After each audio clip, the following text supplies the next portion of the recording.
moment. Let me just check.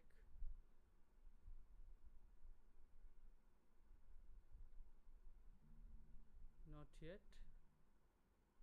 Okay.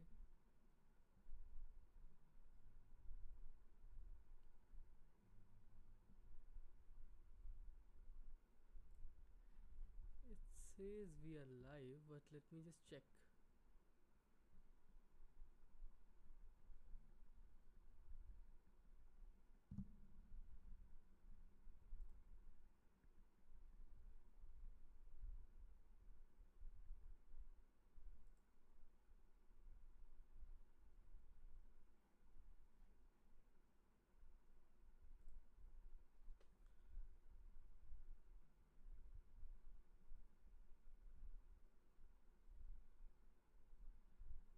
Can people see us? Can they hear us? Please let me know in the chat.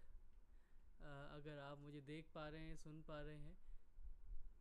Because for some reasons I can't see the chat.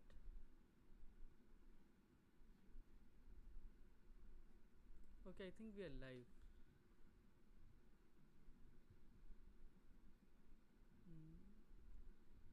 Let me just check. Can people see us? Hi chat, welcome to this new conversation. My name is Ishan Sharma, and we are just checking if everything is all right, if you can hear me all right, if things are going as planned. This is a new बैठक, एक नया format है, एक नया अंदाज़ है. ये अंदाज़ है कि these are laid back conversations, कि आप आराम से अपने कमरों में बैठें एंड मज़े लें बातचीत का. आराम से दोस्तों के बीच जो बातचीत होती है, हमारे यहाँ से चकल्लस कहते हैं लखनऊ कानपुर में. आपके यहाँ क्या कहते हैं वो भी आप हमें चैट में बताइए. So I also keep on chatting with the chat here that I can see the YouTube live chat. My name is Ishan Sharma and this is the first of Chakallas बाजी जो शुरू कर रहे हैं हम हर हफ्ते एक दिन. अब वो किस दिन बैठेंगे दोस्त मिलकर, जहाँ पे आपके साथ हम बातचीत करेंगे सिनेमा को लेके, बुक्स को लेके, हिस्ट्री को लेके, खबरों को लेके, वो हम आपको बताते रहेंगे हमारे इंस्टाग्राम पर. आप तुरंत जाके इंस्टाग्राम पे फॉलो करें Karwan heritage, and you can also follow us on WhatsApp and different other social media platforms. So first of all, let me know in the chat if I am audible. Can you hear me? Let me just also write it here in the chat. Can you all hear me? That's a very big question, huh? अगर आवाज़ ही नहीं आएगी तो there is no point of doing this Chakallas. And I'm not very sure because I'm doing it through OBS for the first time. I have no idea about how OBS works. So yes, I think somebody says they can hear us. Hi everybody. आप लोग कहाँ से जुड़ रहे हैं वो भी हमें ज़रा चैट में बताइए. From where are you joining us right now? Are you in Delhi, in Kanpur, in America? Where are you? And we'll have for the first बैठक हमारे साथ हमारी दोस्त मल्लिका Ravikumar जुड़ेंगी. She is a noted children's author, one of the best person I know, very talented. So उनके साथ कई सारी बातें होंगी. कुछ हम फिल्मों की भी बात कर लेंगे. कुछ उनकी किताब एक आई है, वो किताब के ऊपर सबसे पहले हम बात करेंगे. That book is 565, The Dramatic Story of Unifying India, published by Hachette. तो कई सारी बातचीत होंगी. Somebody is joining us from Brooklyn. Somebody's volume level बढ़ सकता है क्या? Okay. Is it better now? Adbi gramophone. Is it better? And if you like this format, do let us know in the chat. We'll do it more often now. And we'll get you the best of my friends to be here and discuss a lot of things, right from Bollywood songs to poetry to खबरें. अब बढ़िया है, अब आवाज़ आ रही है आपको, बहुत अच्छी बात है, बहुत अच्छी बात है. And in a few moments time I will also get Mallika, but I will just read out the introduction, what we have made for you about this Chakallas series, just to introduce our audience, our viewers, what this is all about. This is something very, very new for us. These are the live chats that you see. Some of my favorite YouTubers, like Kumar Varun or Samay Rehna and Tanmay Bhatt, they all do such kind of conversations. So I thought, why not have these conversations on history, cinema, and many, many interesting stuff. So join me every week for lively and candid conversations with a range of fascinating guests from the world of cinema, history, music, literature, and beyond.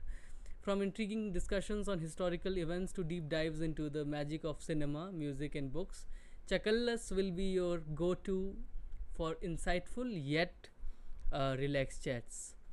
Whatever you are, whether you are a film buff, a history buff, or just a music lover, or simply curious about the world around you, this will be your space where you can chat and you can interact with us. We'll interact with you.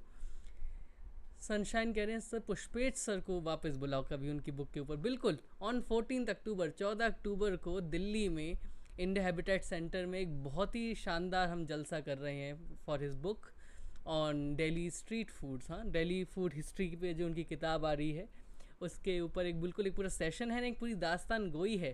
So if you are there on the 14th in Delhi, join us. It's free entry, open for all at India Habitat centre.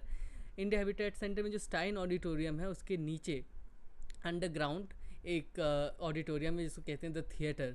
तो theatre में ये conversation होगी. हमारे साथ होंगे chef Sadaf Hussain, दास्तान गो अशर हक, मैं रहूँगा एज अ मॉडरेटर, और हमारे साथ होंगे professor Pushpesh Pant to talk about Delhi's food history. बहुत मज़ा आने वाली है, बहुत ज़बरदस्त कॉन्वर्जेसन होगी. और आजकल हमारा बियॉन्ड द मिथ वर्कशॉप भी चल रहा था, तो उसमें आजकल हम हिंद स्वराज पढ़ रहे हैं. तो this is something that I was reading just now. आप लोग भी बताइएगा क्या आप पढ़ते हैं, which book are you reading. The conversation for the language, the medium for this Baithak or this Chakallas would be Hindustani, and we'll shift between Hindustani and English. The modern Hindustani is a mixture of Hindi, English, Urdu. So we'll call it modern Hindustani, and उसी में बातचीत होगी क्योंकि एक तो दिल से बात निकलती है, आप तक दिल तक पहुँचेगी. और since these are relaxed chats, we don't want to make it very formal. जैसे दोस्त बात करते हैं वैसी बातें होंगी. खैर, आपने पता नहीं आज की खबर सुनी या नहीं सुनी. There is a news that Calcutta trams would be discontinued. Calcutta जब मैं गया था, I went there in 2015. I don't know if you have been to Calcutta, and the trams were iconic. I traveled through tram once or twice when I was there, and it's a beautiful memory. It really was the identity of the city. It's really the identity of the city. And now with the identity being snatched away from the Calcutta people, it's a big loss. It's a big loss, and this is just the beginning of the disappearance of a city. Its identity. When you lose an identity, it's really difficult. So I hope that sense prevails and we'll have these trams back on track after, with some modifications, some modernization and other things. I hope that they can use it to promote tourism. It's part of tourism, it's part of Calcutta, so they can use it to make money for the government.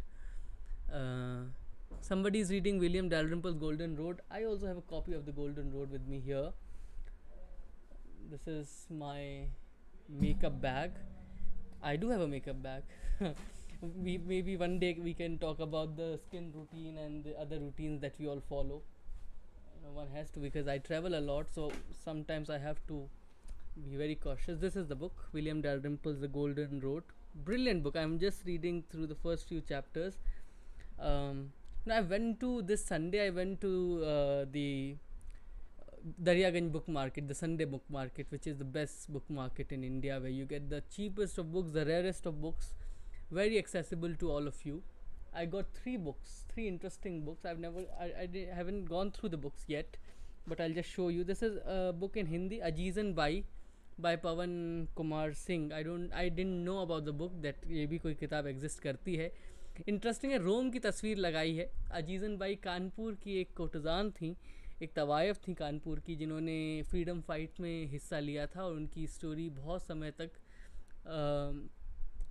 किताबों में नहीं थी। फिर रुद्रांशु मुखर्जी और तमाम historians ने Azizan by की कहानी को टेक्स्ट बुक में लाया, और हमें पता चला कि अच्छा, कोर्टजान्स का भी एक रोल है हमारे हिस्ट्री में. Then the other is My Father the Villain, Kamlesh Puri, on the life and times of Madan Puri Sahab. One of the best villains and lesser known villains. प्राण and क्या कहते हैं, प्राण और क्या प्रेम चोपड़ा के हम सिर्फ बात करते हैं, हम मदन पुरी और कन्हैया लाल जैसे शानदार हिस्टोरियंस को भूल जाते हैं. Then there is this book that I want to read. I have no idea what this book is about. It's called The Raj and After, Krishan Bahadur. So I like the cover, I like the title, so I got the book. I have no idea what is there in the book. I have to read it. Sunshine says, do you think Indian historians fail to popularize, historicize, just like West? We have Tom Holland, Eric Hobsbawm. No, I don't think so. There are lacks in the way history was written. Of course, it was meant for a selected few, but over these years, I think we have evolved. There are historians now who are writing brilliant books for the public, and the public history का जो एक दायरा था, अब वो भी बहुत बढ़ गया है, वो भी बहुत आगे तक जा चुका है. So I think the future is bright for. But the problem with with public histories now, what is happening is everybody thinks that they can be historians, which is a very which has become a problematic thing for us who study the past professionally. So we can go on about that later on. I think I'll add Mallika now. She's been waiting in the waiting room. I'll just add her up and see if she's here. I think she's here. Okay, let me just change the gallery mode. Okay, this is perfect. Hi Mallika, welcome. You are on the show. Can you hear me? Am I audible? Am I audible to you? She's connecting to audio.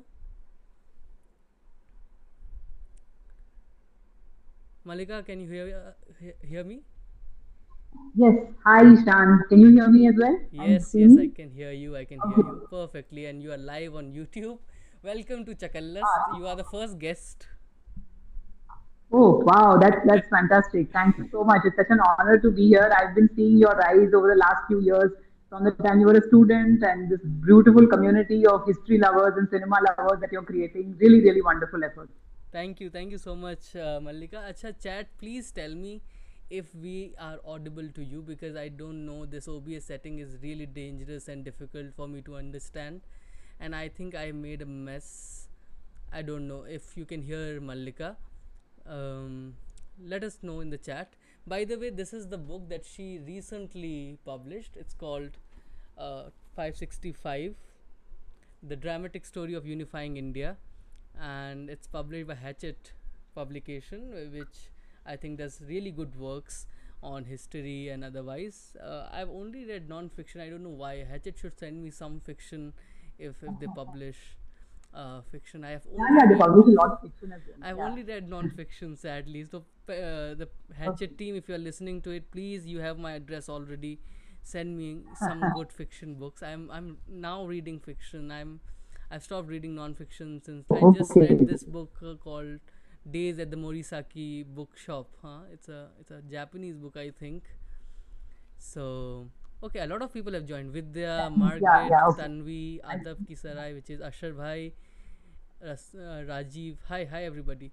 So I was going through the book a few days ago, and people, this is not for this is not just for the young adults, and I've planned to give it to two of my friends who follow the WhatsApp University, and they have no idea what went into the unification of India.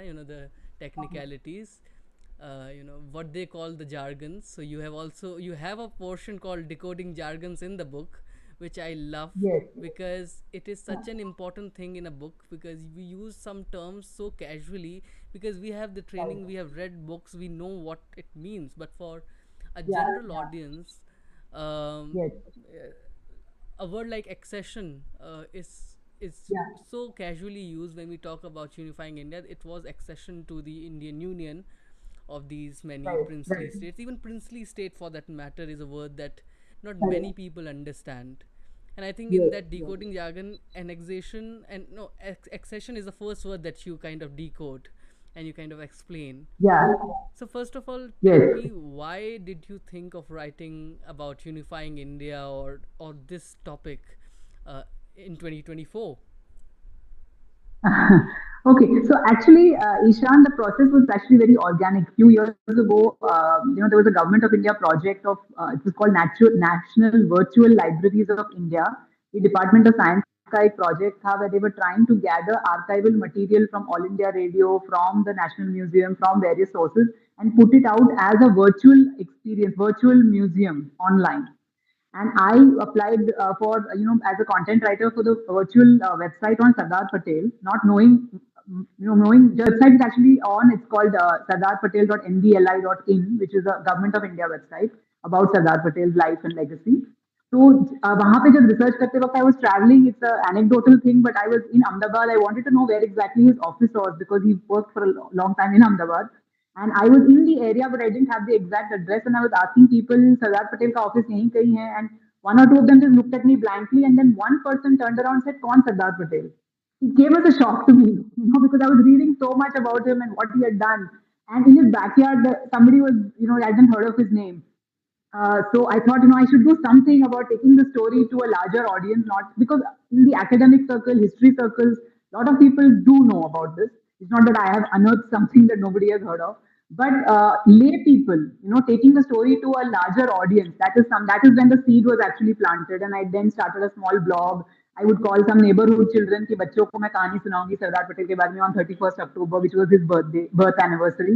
But then I thought I can do more. I can write a book about it. Why not take it to a big audience? So that was how it started, and then that was about 5 6 years ago, and this is really the effort of 5 years, the culmination of all that. It's a great achievement, because uh, I've read Ian Copeland, which you also kind of refer to in your work, and that's a thick book. It's a very big, very difficult to understand book, which talks about the paramountcy, the British agency, all sort of these important, difficult to understand events that really later shaped the plan of unifying India. And then there were these some of these rulers from Travancore to Hyderabad, who threw all kinds of tantrums to Sardar Patel and the bureaucrat who was with him. And I'm just putting up it in the chat. Who was that Indian bureaucrat behind Sardar Patel, who helped him, who helped him navigate through this mess? We won't name him here.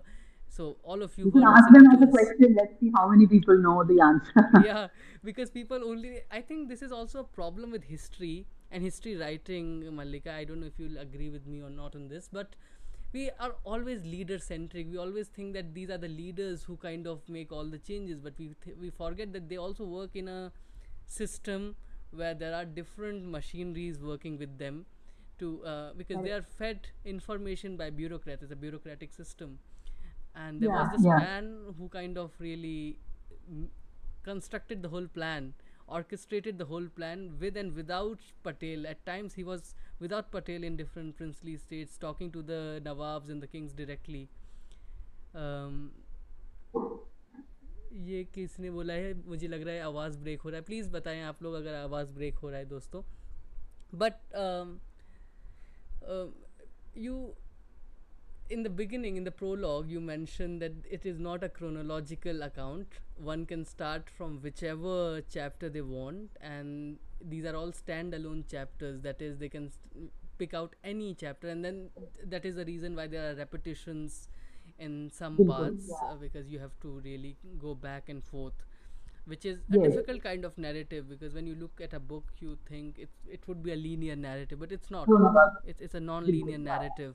How difficult Yes. was it for you to? But you say that there are two stationaries. There are one Travancore and the Hyderabad. There are Hyderabad. two unmovable stories. Others you Yes. can mix and match in whichever. Yeah. For me it was Yeah. Gavalier that was really interesting. Indore is also there. So tell us Yeah. about the format. Why did you think of this format? Yeah, so I was just telling somebody else also just a little while back that most of us, when we read history, we are used to this linear chronological format, as you said. That pehle ye hua, phir ye hua, phir ye hua. But the sense I want to give is that all this was happening simultaneously. It was not that pehle Gwalior ka problem hua and phir Hyderabad ka problem hua, and then there was Junagadh and then there was Tripura. All of it was hitting them simultaneously. That. So I want to give that sense of it is not one first this then this. So that also, and the way I build the narrative is also to show you, there is a golden rule of fiction writing: show, don't tell. Where you don't tell somebody that this is what happened, but you show them the scene, as in a movie, and that is what makes fiction interesting. When you draw the person into the scene, so that is what creates a non-fiction also is, where you want to not tell history like a record that on this date this happened, which is the way we typically tell history. And actually, we put a lot of people off, by that style of narration. So instead, for just as an example, if I were to tell you there are five people in the room, and if I were to say, "Pata hai kal kya hua?" Whether people know me or not, they will stop and they want to know कि कल क्या हुआ, because I'm making it as an interesting question. Instead, if I start and say, on 23rd of September at 2 p.m., I mean, I've lost my audience already because I started off in this way of narrating the story as a boring record. So it is that way in which and a lot of children, I think, get put off because we narrate history like this. They are obsessed with dates and wars and names and characters, and not so much with the actual story itself. So the idea of narrating it like this was to show you that this was all of it was hitting, the Indian leaders at the same time, and it was all happening simultaneously. It is not linear, not chronological, and to like a fly on the wall experience where you can see things happen, so that you can experience the pressures that they were experiencing and feeling. And like you said, you have friends who read history on WhatsApp or on Twitter or X, as it is called now, with a few characters. You want to judge people who were, living under immense pressure, doing so much more than one can imagine. And just by a certain tweet or a certain WhatsApp forward, you think, we are capable of judging them. I think it's important to like do kadam unke saath chal ke dekho what they experienced, and then you can maybe take a call on judging them. So the idea is to give you that experience and put yourself in their shoes for a few moments. Yeah, and that's a very difficult thing to do actually, but you have kind of achieved that brilliantly in the book. And Thank you. I'm so glad to hear that, it especially is from not you. just narration, it's not just stories about, these are not just the dramatics which is there in the book. There is also a postscript and did it really happen part, which I Yes. really liked, where you are giving hard facts of history to these readers who would, if they want to read it. It is postscript, so it's up to them. If they really want to go through it, they can read a few Yeah. facts about it. Which was the most difficult chapter for you? Was it Junagadh? No, so just coming back to that postscript, that reason is, whenever I read history, fiction or non-fiction, especially if it's non-fiction, I know all this is real, but it's fiction or a fictionalized account, at the end of it, I want to know how much is real and how much has the author taken creative liberty to create. So I feel that's a gap that many books don't fill. And as a reader, I have felt that gap. So I thought it was important, for readers who want to know more. That's an important answer to give. And certain creative liberties are taken when you're writing narrative nonfiction, like the discussion between Conrad Caulfield and the political advisor and the Nawab of Bhopal. The conversation happened, but I have set it in the jungle where they've gone on shikar to give you a sense of royals' lifestyle kaise tha. Now that is a liberty I have taken. That conversation, there is no record of that conversation happening during Shikar. So that liberty, I think it is right for me to. It is important that I reveal to the readers and not mislead in any sense. So I think it's important to give that part which you mentioned. And then coming to your question of which is difficult, I think it would be Kashmir, because it's still an ongoing story. The rest of it, all of it is over. It's a closed chapter. But the genesis of what happened here in Kashmir, we are still seeing that play out. And it's not just a political story of aise hua and then the Raja signed and it was done and it became a part of India, but that has led to so much suffering and so much pain, and it's just not. It's still a story which is not finished. So I think Kashmir was also difficult because there is a more human element to it, even as sitting here now in 2024. Are there any interesting stories or anecdotes that you could find on Hari Singh or about the annexation part or Sheikh Abdullah's any interesting story related to Sheikh Abdullah? So Hari Singh, there are many stories. There was a scandal because this is for young adults and above. There were a lot of things we couldn't write. But Patiala, Hari Singh, many of the Rajas, they had sexual scandals and various things that I had to keep out of the book because we're also writing this for young readers. But Hari Singh, there was a scandal in the UK, which he tried to suppress. Hari Singh also, I think the biggest thing was his sometimes you feel that when you meet, there are situations in life when you yourself are indecisive. You're not able to decide one way or the other. Those jhagad rahe hain, you feel ki I don't want to side with any of them. I will be friends with both of them, and I will not get in between. So that is not such an unreasonable thing to have. As somebody, if you put yourself in his shoes, there is India and there's Pakistan. I am a Hindu ruler in a Muslim majority state, and I have a beautiful state. And there are states like Switzerland, countries like Switzerland in Europe, which he said, I want to turn Kashmir into the Switzerland of the East. So it was not such an unreasonable thing to have at that time. He didn't. Now we talk with the benefit of hindsight. That we know how what happened in Kashmir over the last 70 or 80 years.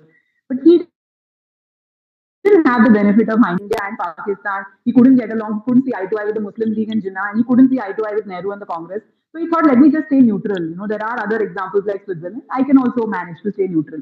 So, and he had a Buddhist population in Ladakh. He had a Hindu population in Jammu. So he thought, I think this might be. So he didn't decide, and he said, I don't want to be part of either. Now उसकी वजह से इतना बड़ा बखेड़ा खड़ा हुआ that he didn't know at that time. So I think we need to also be a little more think of it from their perspective. Even the Rajas and Maharajas, they were giving up their way of life, their privilege. It was new to them, this idea of democracy. So, and it was happening so fast. So, to also think of it from their perspective and not judge them very harshly because they didn't have the benefit of hindsight that we have today. So Hari Singh, yeah, there were a lot of interesting things, but and about many other Maharajas. Bhupinder Singh, Yadavindra Singh was a Raja at the time of accession, but his father had a very colorful life, big harem and all that. But all that had to be kept out of the book to keep it, of course, to cut the narrative because otherwise it would have been endless. And also because we were writing for young readers and above, we didn't want many of these scandals coming in. I know, and that is a problem because I was asked to write a book on one of the on partition, and to translate something like partition or these strong stories to young readers, it's a challenge. There are now Right. that you mentioned Patiala, I remember a conversation that we had with Professor Pant on the Patiala peg. How Yes. much ml is a true Patiala? Is it Yes. 90? Is it 60? So he said, it's four fingers It and four sounded like this. fingers. So Yeah. so Yeah. they Yeah. would like to So that drink is the a, whole the snippet about the glass. Patiala flag in the story also. I've added little interesting snippets like this to make, pepper the story with other interesting things about the princely state. And in the Patiala chapter, you'll find a little note about the Patiala plague as well. Yeah, they'll have to wait a few years, the readers, to to try the Yes. Patiala peg if they like. But somebody really answered Yes. the question. Vidya, or she answered VP Menon. That's the right answer, and I hope that you mentioned Narayani's book on it, on VP Menon. Yes, that is also part. There's a bibliography with all the books I referred to, and Narayani Basu's book on D.P. Menon is one of, I think, the only biography about him Yeah. that has, or at least in English, that I could come across. And maybe in Malayalam, or there may be, or children's biography, I think, is also there. But a biography, and she's his great granddaughter. So, it was nice to read her. And it's a very well researched book, very good book. So, anybody wants to read more about D.P. Menon, his struggles, and his story is really remarkable, where he came from. He worked in the gold mines in Kolar. He really came from rags and made himself one of the most important main documents and for the transfer of power for accession were all drafted by him, came out of his hand. So it's really remarkable that the trajectory that his life took. Yeah, I know, and that's a sad. I think actually that's a very sad thing that VP Menon didn't get the space that he deserved for a very long time until Narayani, who is his great granddaughter or something, chose to write about Yes, yes, VP Menon. And I think she also mentioned that VP Menon was taught to these foreign officers, IFS officers in the Foreign Officers Institute. It's part of the curriculum. His books on the accession, but it's sad that he didn't. And in the book, when you are mentioning about the characters, the key characters, the book opens with the prologue and the introduction to. He's the only civil servant there among the great leaders like Mountbatten, Jinnah, Nehru, and Yes. Patel. Interestingly, Gandhi is not Yeah. there as a character in that detail.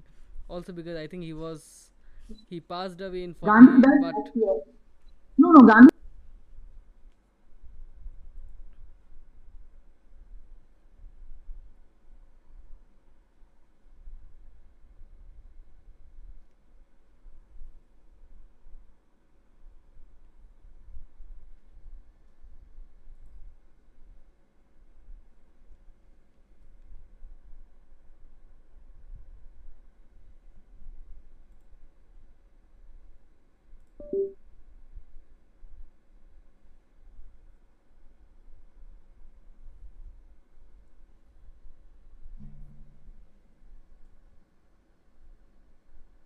I think there was some disconnection. I know. I'm just getting Can you back. hear me or see me now? The line went off. Can you hear me now? Okay. Yes, yes, I can hear you.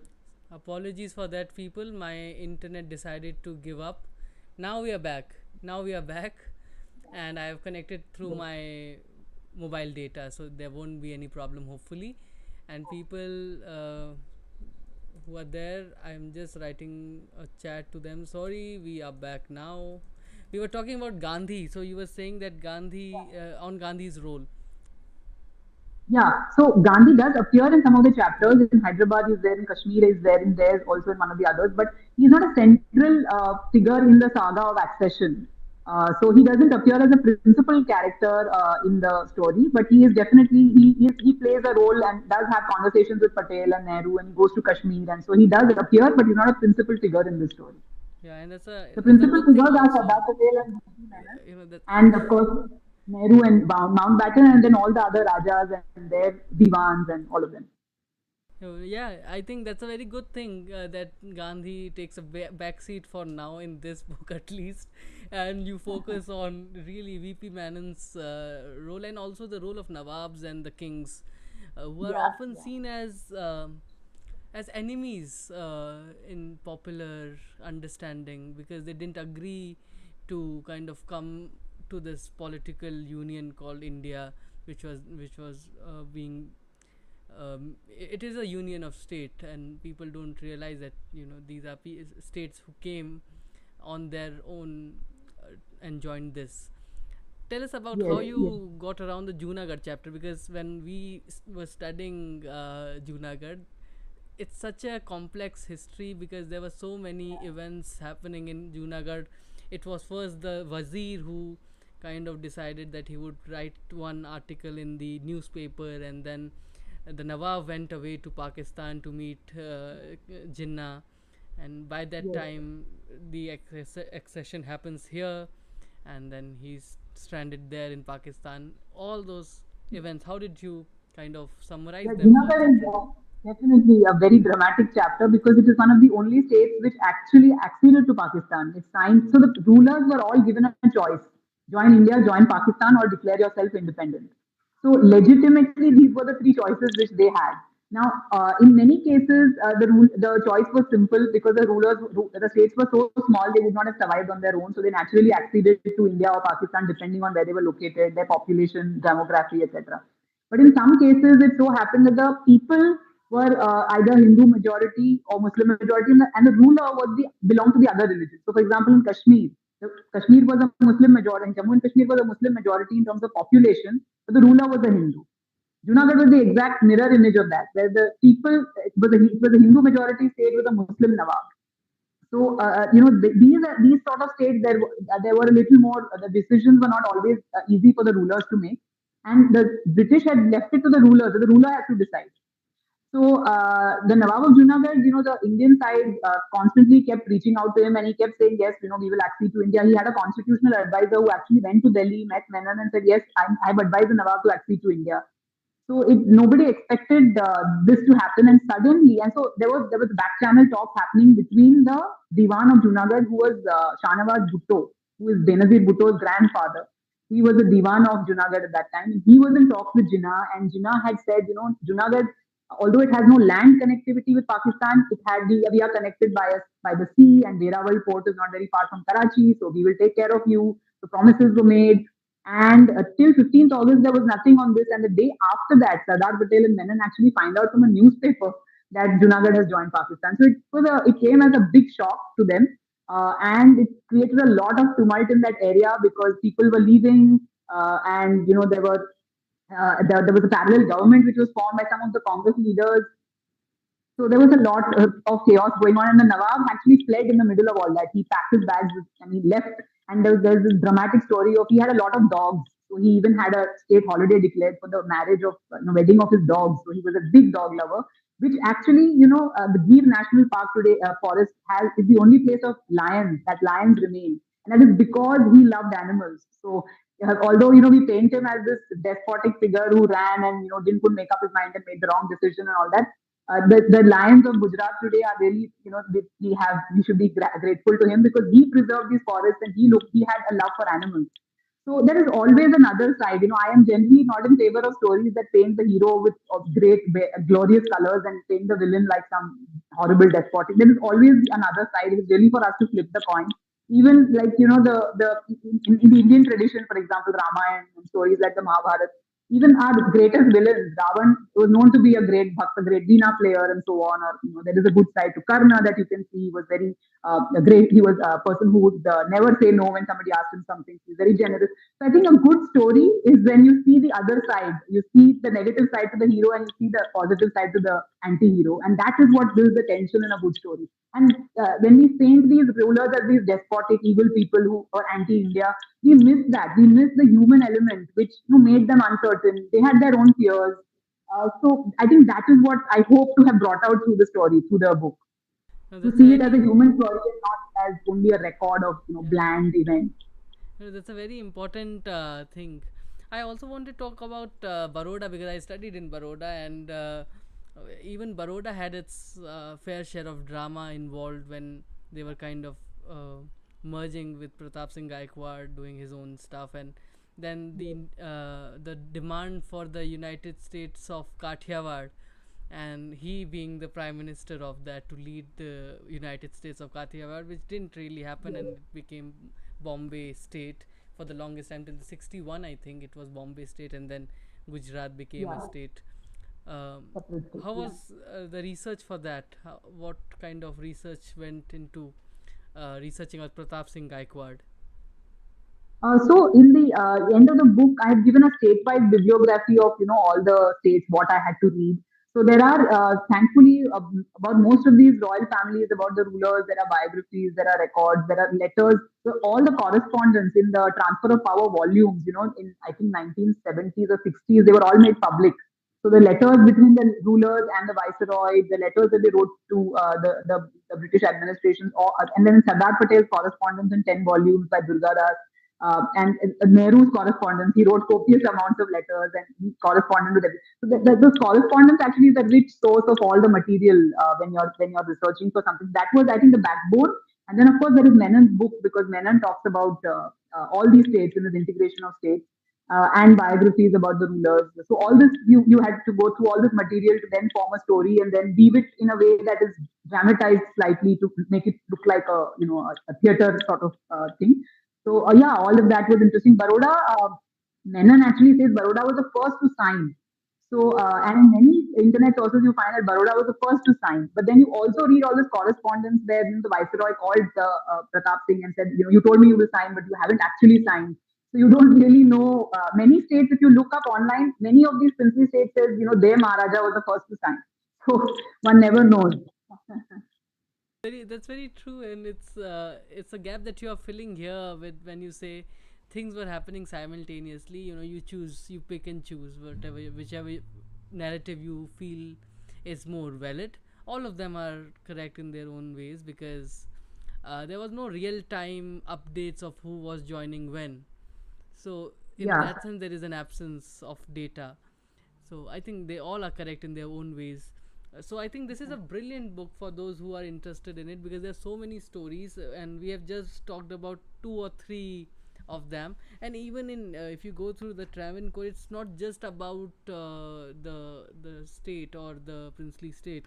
You also give some interesting facts about that place. In Travancore, you talk about Raja Ravi Varma and his family, and the Yes. singer Prince Ram Verma, who is still there and singing beautifully Carnatic songs all over India and abroad.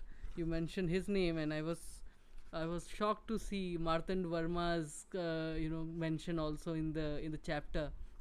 So that's a Only very good, Indian. very unique take Yeah. actually, that you have Yeah. kind of taken in these chapters.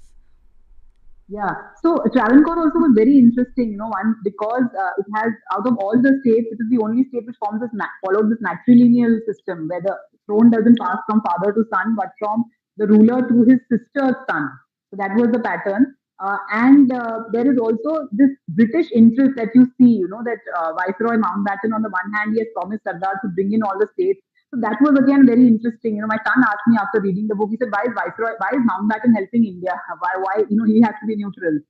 So the background to that is very interesting. Mountbatten actually wanted to be the Governor General of both India and Pakistan after independence, and he was hoping to be the Governor General for a year or so. So there is a common, head of state for both, for sort of the ease of transfer of power and the formalities. Now, in India, it was accepted that he would be Governor General, but Jinnah did not want him to be the Governor General because Jinnah wanted to be the Governor General of Pakistan. And that Mountbatten, for some reason, could not digest that because he had, made all his decisions and declared, told people that he's going to be the common Governor General. And it was sort of insult to him. And, his record, if you read his biography and so on, you get the sense that it was something that he was very bitter about. And perhaps that tilted the scales in favor of me agreeing to say, I will help India. So the Mountbatten comes on board, but then he gets this letter from, from the UK that Travancore has great deposits of this thing called monazite, which is a ingredient in for nuclear power. It was not in a good state economically. There was this threat. They were always worried about Soviet expansion. So the control of nuclear power was something important at that time, and so as it continued to be. But so Britain wanted the ruler of Travancore to be happy so that they could get monazite from them. And so he got instructions to be evasive. If Travancore wants to be independent, don't put too much pressure on them. So it shows the different power play that was happening. Pakistan was drawing it on one side, then Travancore, the ruler of Travancore, also got a letter of support from Savarkar, who said that from the Hindu Mahasabha, saying we support Hindu kingdoms to stay independent. So that was also a bit of a shock to me. I didn't realize, that Savarkar, who's, there's so much being spoken about him now, but he supported the kingdoms to their stand to be independent. So Savarkar was, saying one thing. Jinnah was ready to open Travancore's embassy in Pakistan and had trade relations, and sent, trade agent had already been appointed in Pakistan by Travancore as an independent country. And Nehru got very angry and he said, "I didn't realize trade agents were being sent to non-existing countries." So it was such a tense atmosphere. This meeting where all of them are discussing this. So Travancore is a very very. I started Travancore because it was the first state to declare publicly that they will be independent. It happened in July 1947. So that sets the ball rolling, and that encourages other states to say Travancore can be independent. Why not us? And Travancore had a good economy. They were a coastal state, so they also had the means to think that we can be independent. So all these different power things are pulling in different directions. Britain has its own interest. We had our interest. Pakistan wanted to do what they wanted to do. So everybody pulling in different directions makes that a very interesting story. Yes, and your interest in history is not recent. It's not from this book. I think it's from your book on revolutionaries and brave hearts that came much earlier. I think Yeah, was yeah, 4 5 years. 4 or 5 years Yeah. ago, and that was Yes. about the freedom struggle. So you are just continuing the saga from that previous period to post independence. That was not only about freedom struggle, that was actually looking at history through different lens. There are stories about caste and class and prejudice, and stories about power, and how different people, how we look at history through different lenses. Some of the stories in that were other, not related to the freedom movement, but just to give young readers a sense that we all look at everything around us through a certain lens. It may be a liberal lens, a conservative lens, whatever. But we all look at it through a certain lens. And the moment you remove that lens and put another lens, the same set of facts look very different to you. So that was, the book was all about getting children, young readers to understand that there are many ways of looking at history, there are different perspectives, And it's not for anyone to say that this is right and this is wrong. It's just our lived experience because of which, we see the world in a certain way. So it was just about introducing children to that idea. That's a fascinating idea because in history also when we do public history a lot, and there is always a challenge that we must not impose our views on the public. It's not fair because we have constructed our ideas after reading a hell lot and kind of getting the essence of all it in one way, but they should also have Yes, the experience of going through all these different ideas and then choosing their own idea, because all correct. ideas are fair in their own ways. They have their own reasonings and logics behind it. And so when you're Yes, writing for young people who are not 18, young adults and below that, it is a challenge, especially in the case of history books. There hmm, are so many good history books that are coming up for children these days. I wish that there were these books when I was yeah, growing up. Sadly, there were none. I think there was one, Subhadra Sen Gupta's book, yeah, and a yeah, whole range of books that she wrote, but they were not accessible to us in Kanpur, which is a tier 3 city, tier 2 city now. yeah. Hmm, Yeah, that's always a challenge. So moving yeah, from this book, I think people should actually get a copy, and then we have another lecture and conversation with you, where we have all these people who are watching us right now. Chat में जितने लोग हैं दोस्तों, आप ये किताब खरीदें और पढ़ें, क्योंकि this is not just for young adults, it's young adults and above. So you all yeah. come under the above category. Even if you are 78, 80 years old, you should actually get a book and get this book and read, because I was just talking to our friend Megha Gupta, who is a great writer on Yes. environment and other things, and she's a brilliant person. And we were just talking about how now children literature has to break the barriers of age and be it it should be open for all. It should not just Hmm, for children. I think it should also be for people who are just interested in starting their journey into some field. Because when I was growing up, I was introduced to Richard Ruskin Bond and Sudha Murthy as great writers. They're brilliant writers. And recently now that Ashwita Jayakumar has written a book, you have come out with this 565 and other books, and Megha has written. I think Anita Vacharanjani has written another book on yeah. the rebel without a cause, rebel with a cause, The about on the Amrita artist, Shergill, yeah, which is a Amrita brilliant Shergill. introduction to such a unique figure. How do you see the space of children literature growing over these last few years? Few months ago, there was this wonderful publication by Parag, which is the Tata Trust initiative, along with Ekalavya. They came out with this book about the state of children's publishing in India. And it's a very interesting book. It goes into various things about, young children's literature, young adult literature, illustrations. And it looks at it not just from the writer's perspective, but, from publishers' perspective, editors, librarians, educators, teachers, children, all the different perspectives that come in. And it throws light on the journey of children's literature and where we have reached today. So it's very interesting for those who want to understand, read more about the state of children's literature. Ekalavya and Tata Parag is a publication that they have come out with, which delves into many of these aspects. And history, like you rightly said, there are many more books. There is, apart from the people you name, there is also Devika Kariyappa. She has written, a history of India through 100 objects and an archaeological perspective of history. I don't remember the title, but something about archaeology, looking at history through archaeology. So then Devika Rangachari has also written Queen of Ice, which I believe is also doing very well. It's a book that children love. So there are a number of authors writing. Of course, Megha is there.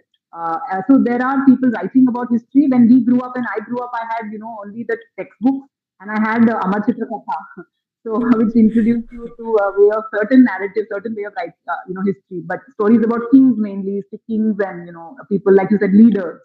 But this idea of looking at history through objects, looking at history through the story of ordinary people, perspective, lenses, environment, these are completely new things happening here, and it's really really nice that children growing up today have such a wide range of books to read. And I think there are new literature festivals which have come up over these years, and they go to school and school. in different small cities and introducing these authors, taking all of you together to interact with the kids there. And it's such a beautiful thing to see, because as you rightly pointed out, when we were growing up, I grew up in mid 2000s, which was a very weird age. It was the time of global crisis, 2008 crash, and things were not Okay. as it Yeah. should have been. We grew up with Chacha Chaudhary, Pinky, and Amar Chitrkatha. And now that you read those, now that you reflect on those books, they had some narrative, some ideological bends that today I won't agree with.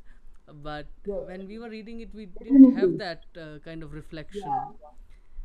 Correct. So Amar Chitra Katha, for example, now as an adult, I look at it and I know that, in stories, so you have stories about these mythological figures, and all the good characters are shown as white and fair, and all the not so good characters are shown as brown or black. And as a child, like you said, you don't see the subtext. But now when I look at it and I said, it is a way of sort of conditioning somebody in a wrong direction. And whoever the illustrator was, I don't know if they really thought of it or they just mimicked whatever was done by the generation before them. But now I think people are realizing these things and things are changing. I haven't seen Amachitra Katha, the later, the same stories, the current prints. I hope that has changed.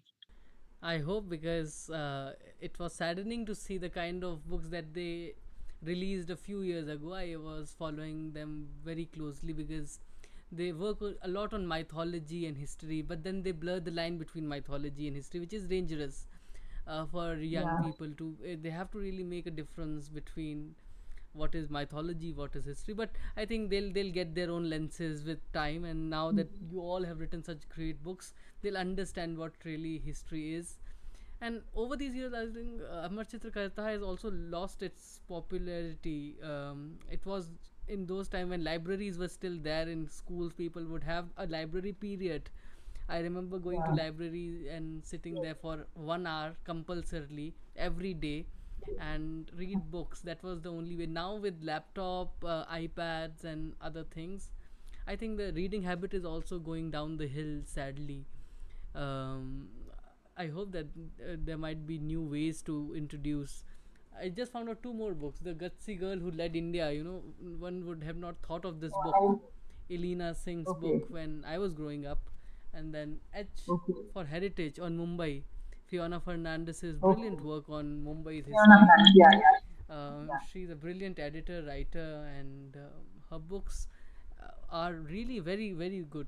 So, what is your memory of reading from your childhood? Which is the first book that you can remember reading when you were growing up? There was this. So first books were of course picture books, and all of them were British books. They were not produced in India. So there was this set of books, about some rabbit and about some Timothy, which was a clock that the day the clock stopped. I don't know if people know that, but it was a popular set of books, that children's books that were available then. But the book that really got me hooked to reading, although there are a lot of issues raised about her books today, but the books, I mean, I have to admit, the books that got me hooked to reading were Enid Blyton's books. As I think for a lot of people, I would think whatever her position or whatever, is said about her books today, I would always be grateful that she got me this lifelong habit of reading. I think in this generation, I think a lot of them would have to thank J.K. Rowling for it. Whether you like Harry Potter or not, the habit of reading, to inculcate that in a whole generation, I think is something fantastic. And as a writer, I can only dream of achieving something like that. But Enid Blyton's books, all her books, the Elizabeth series, Naughtiest Girl, and all her mysteries and Secret Seven, Famous Five, Find Outers, all of those. So those were, I think, that was go to the library, take a book and read. That was the like that is what I distinctly remember as being the book I used to read the most, the author I used to read the most. I think now I have a principle that I don't go to books that I read as a kid, because now I'll find those problematics with the book. Problematic. Enid Yes. Blyton, for example, is a good case in point, and Yeah. I think we all have loved Famous Five series and Fantastic Four and all these books that we read, Charlie and the Chocolate Factory, and so many books. But now, then you read it, you realize the problems with those. That's why I've stopped reading those books and have a good memory of my childhood, and Yeah. not Yeah. judge Keep what I on was having that. reading. I think that's this Yeah. problem with nostalgia, that you don't want to really break the myth that you have in your mind. Yes. Even with J.K. Very Rowling, true. I watched the movie first. I didn't read the book for the longest time. Okay. I still have a copy Yeah. with me here. It's the Slytherin book cover, the first part. They Okay. released a limited edition book Oh, on Harry Potter. I never liked the film. I think okay. the book is much better in narration than the film, because they removed certain parts of the book when they were trying to adapt Okay. it to the screen. So I Yeah, think that is a that's natural process, I guess, when you adapt. I'm not a Harry Potter fan, but I know and have had to read it because my children love Harry Potter. They force me to read it. But yeah, I mean, it's a fact. It's the what I think is remarkable is, like I said, the a whole generation has loved reading because of those books. I think that is what, whether you like the book or not, that is just a very unparalleled achievement for yeah. one author to claim to get into Do that. you dream of getting your book made into a web series, or at least a YouTube series for children, especially the 565 one? 560, yeah, so 565, actually, the rights for that somebody has bought, and it's under option now. So I don't know if they're finally going to make it or not, but it is under consideration. Because I think it will. I was told that one of the reasons, although this is such a dramatic story and such a great story for the screen, one of the limitations is the budget. You'll have to show so many palaces and so many. They can't all be wearing the same jewelry and the same. So the budget will be number of actors you will need, the sets you will need. I think the budget, I was told, is a limitation why nobody has really taken up this story for dramatizing. But this 565 has been optioned for screen, and I don't know if it will ultimately turn into a screen production, but somebody is seriously considering it at the moment for screen adaptation. Yeah, because it has everything. It has got all the dramatics needed for a good show, and it could be a Absolutely. long series. It can't be a limited 6 episode series. It has to be in different seasons. One season you talk about the Yes. north of India, second you talk about the east, then west and south. Yeah. Yes. So many different stories actually, and then maybe the director or the producer would have to pick and choose 10 stories from the book, which they think are the best of all, and with the most kind of dramatics.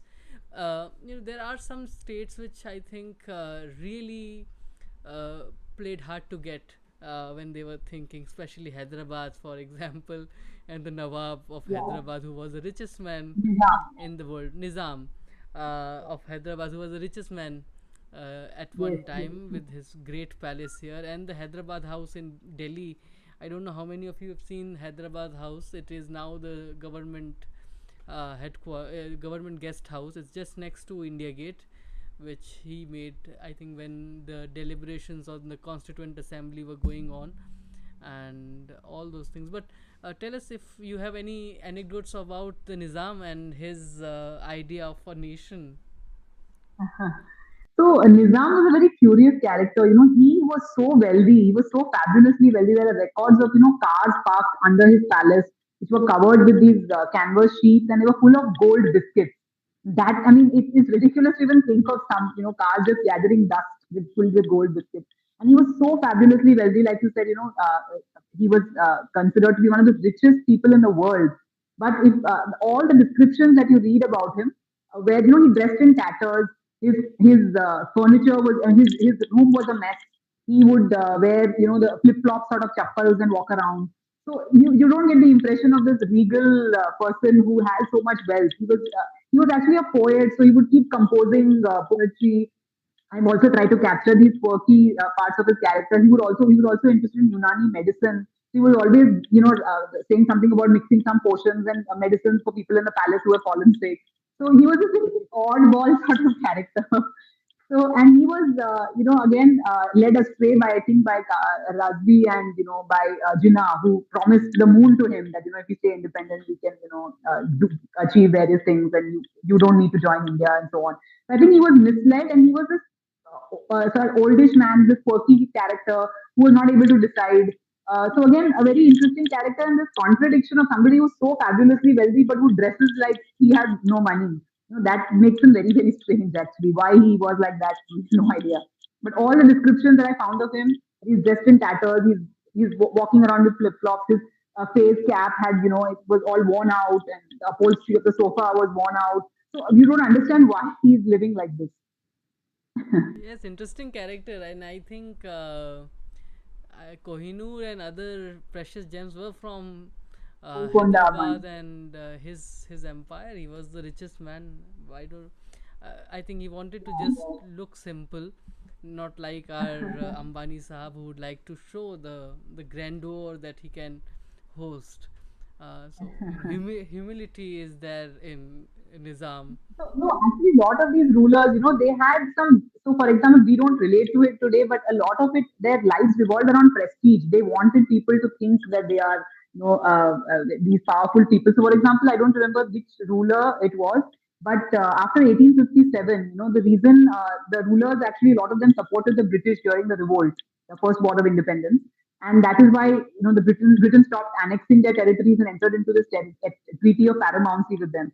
So one of the rulers who helped save British lives was asked, "What do you want? How do you want us to compensate you?" The British asked him, and he said, "I want the privilege of when I go to meet the resident. Resident is the British representative in the princely state. When I go to meet the resident, my horse carriage should be allowed to go all the way to the porch, and I should not have to get off at the gate." Because when the others came, they would get off at the gate. There were these little stones kept that, if you are the Maharaja, you have to get off here. If you are the Diwan, you have to get off here. So you have to walk to the porch because the resident is supposed to be the British paramount power over it. So the only privilege he wanted was for his horse carriage to be allowed into the porch so that he can get off right at the porch. So these small things, made big difference to these rulers. They were really gun salutes. So if somebody did something for the British, they would increase his gun salute. All of them had, there was a hierarchy of gun salutes. Someone would, the topmost state got 21, then some got 19, some got 17, and so on. And if they did something to, antagonize the British, the way they punished them was actually decrease their gun salute. So these small things we can't relate to today, but it was a big matter of prestige and honor for these rulers. So I don't know if they were humble. I don't think that would be the case. All of them were very conscious of their power positions, hierarchy, and so on. But this Nizam was definitely not. He didn't dress regally and then didn't behave like some of the others. He was a bit of an oddball. But yes, I think there are so many stories in the book, and people should actually go and get a copy. And I can't really emphasize this much, that this is one of the finest books to come out on modern India. People have written great books on medieval India and all sorts of these things. I am not interested, sadly. I My interest lies in modern and pre-independent contemporary India. So this is a good book, and I wish that you write something on contemporary India also. Uh, you know, Oh, great. na- I also find, we read so many books about battles. Even our children are taught, what was the revenue system under Akbar? What was the taxation system under the Guptas? And most of them just cannot relate to it. Either they don't understand why they have to learn this. What is the relevance in that? उनको आज का taxation system और revenue system पता नहीं है तो 2000 साल पहले वो क्या करने वाले so they can't relate it. So I really think, like you, I'm so happy to learn that you like modern Indians because that is what impacts our life today. So first, when a child is growing up, you first learn about your family, your surroundings, then you learn about the world. But this is the reverse. You're learning about, start with the Stone Age, which children cannot relate to, and then you get closer and closer to contemporaries. I think we should really change the trajectory in which history is introduced. First, start with your immediate history. Like you said, the book you showed, the story of Bombay or Lucknow or Kanpur where you grew up, or Baroda. The immediate cities history people don't know, and they're learning World War history and global history. So I think it's important to start with the proximate and then go out. And contemporary and modern history is where I think, and that is where the meat also lies, because that is impacting our today's perspective. Whether it is disputes that we're having today with Pakistan over Kashmir, the problem in Kashmir, the disputes of Hindu, Muslim, all the kind of process, the chaos that you see, the language dispute, Kannada, Hindi imposition in Karnataka, all these things have a genesis in modern Indian history and contemporary history. So going back 2000 years, of course, it's interesting, but I think we focus too much on medieval and ancient history and not so much on modern and contemporary. I I wish know, that focus would change. I know, but my viewers who love ancient and medieval would unfollow me. Don't do that, please. No, Those who are no, watching us, no, it's please, also please interesting, but follow also Karwaan. Please follow Mallika Ravikumar on Instagram, and she posts a lot of good reels on history. Instagram reels. So follow her, because now there are so many people making reels, horrible reels on history. There are only few who really take the uh, trouble of researching and then making reels and making material accessible through this book. She has a whole 4 or 5 chapters of bibliography in the book, uh, where she mentions all the plays. She has taken 2 plays, which is Shashi Joshi, The Last Darbar, and Howard Brenton, Drawing the Line. 2 plays that she kind of takes. It's a selected bibliography. It's not the Yes. complete bibliography. There are many more that I think she must have read. But there are some important books that she kind of highlighted, which is Charles Allen's book, Lives of Indian Princes, and then Ian Copland's great book, State, Community, and Neighborhood in Princely North India. That's, I think, and the End Game of Empire. That's another very important book to read on modern India for people who are interested. You also mentioned somewhere I read Urvashi Butalia's work. The other side of Yes. silence. Yeah, yeah. The stories, the partition stories that she has worked on, very even Kashmir, women's stories in Kashmir. So very often, I think we only have the male centric or the male perspective, and she has collected stories of women after partition in Punjab, stories of women in Kashmir who have suffered over the years. So these stories actually enrich your, and I should be actually saying this. Most of the accession stories, when I first sent the draft, complete draft to my editor. She said, "How come all the rulers who are signing the accession papers are men? There wasn't there any woman who signed?" Yeah. And that made me dig further. And that's when I found the story of Tripura. And Tripura is the only state where the Maharani signs the accession papers because she is ruling as a regent on behalf of her minor son because her husband has just passed away in July or just before independence. And so she signed. So she's the only woman who signs the instrument of accession. So that was a story we included because this was an editorial input I got from Batsala, who's a great editor. I worked with at Hachette. And that story actually came in only because she put this question to me. Said, how come only men are there all over the book? So the story of the Maharani of Tripura comes in because of that. That's a very interesting this thing. Did you also, because when I was going through the bibliography, I saw that these are mostly non-fiction books.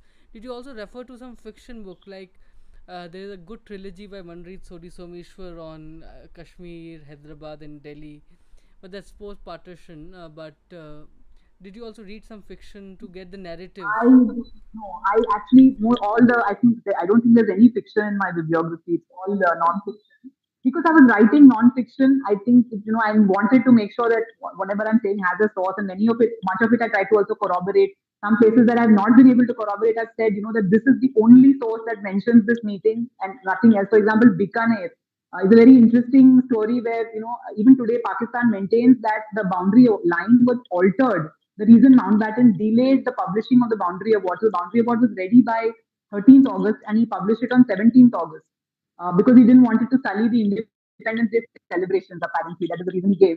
And so many people living along the boundary in Punjab and Bengal, along the notional boundary on 15th August at midnight, they did not know whether they're going to wake up in India or Pakistan the next day. So the boundary was actually published only on 17th, and the Pakistan even today maintains that the boundary was altered by Mountbatten to actually do a little bit of chhed so that India gets the benefit. And one of those actually accusations relate to Bikaner because Bikaner is a desert kingdom in Rajasthan, before Rajputana, that area. And the headworks of a canal that from which water used to come into Bikaner were in Firozpur, which was in Punjab.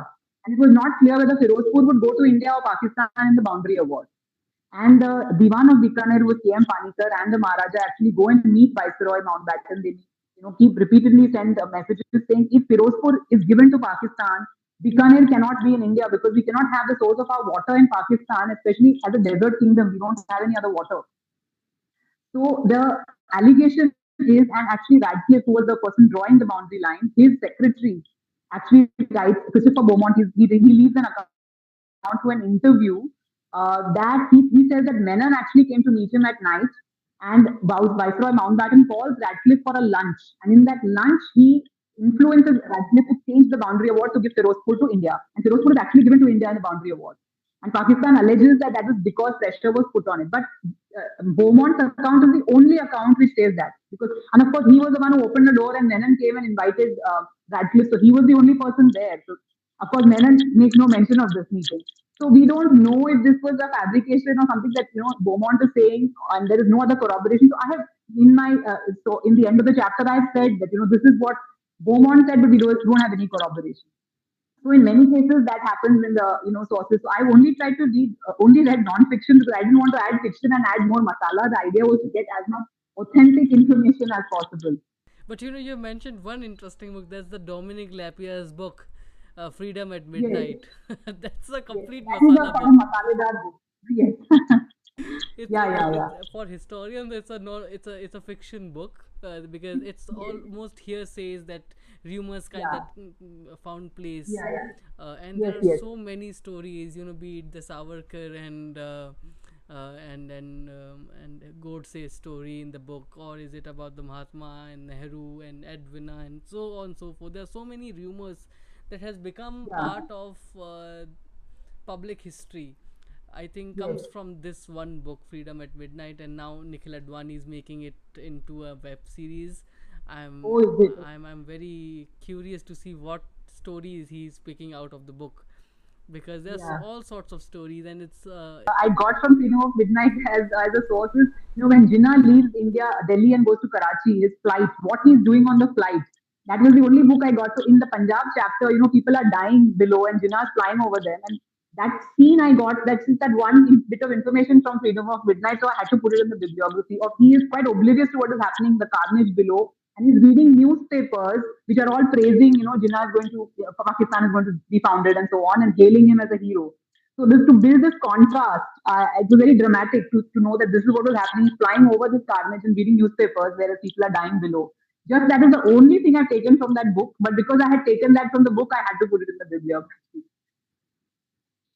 it's an important bibliography. It's for those who are interested in kind of researching further on this topic because not you couldn't have possibly added the story of 565 Yes. princely states and it's almost impossible for anybody to write about all the but these And it books is that you needless mentioned. also because the problems didn't happen everywhere. Yeah. Many of them were succeeded without any problem. Yeah. Yes, and you have mentioned about 13 stories in the book, 13 Yes. princely states, which are the most dramatic ones. And I hope that Yeah. the bibliography would help these people who are interested to kind of go through other states Yeah. also 13 and chapters for 14 states because one of the chapters, Navanagar and Baroda, are clubbed are together. clubbed So it's together. 14 Yeah. states.